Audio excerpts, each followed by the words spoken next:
Welcome back everybody to my channel. Today's video, what you guys gonna see is my first ever PC build. So before we get into the video, I'm gonna go over the parts that I have on it.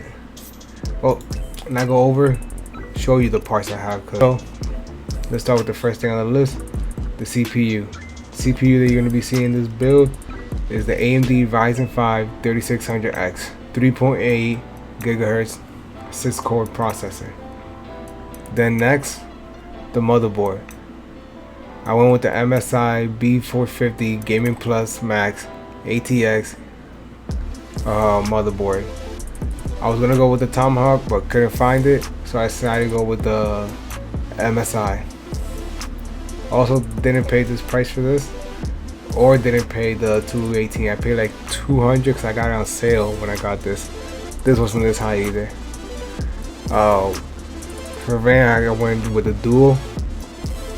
It was a Giles Super Loose. I don't know if I'm pronouncing this right.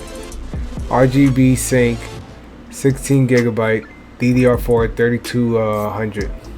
For storage, I decided to go with the Western Digital Blue 1 terabyte M.2 SSD. Then for the video card or graphics card, so I went with the Sapphire Radeon RX 5600 XT. And then the case that you're going to be seeing me building is Corsair 275. That's how you say it, 275, whatever. 275 ATX mid-tower case. And then with the power supply, I went with the Seasonic Focus Gold 750 watts 80 plus gold semi modular. I couldn't find a fully modular at the time of the build. This build, I also want to make note that it was during quarantine, so I really couldn't find a lot of the stuff that I wanted.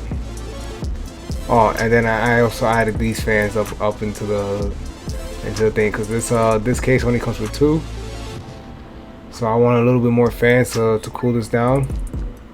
Alright, so yeah, so those are the parts that I have on my PC. That's what you're gonna be seeing me working with. I also got some cable extensions to give it, like, you know, a nice little style. So I'm gonna show you the video. Well, you're gonna see a quick time lapse of the video. But before you do, click that subscribe button, click that like button, and I hope you enjoyed the video.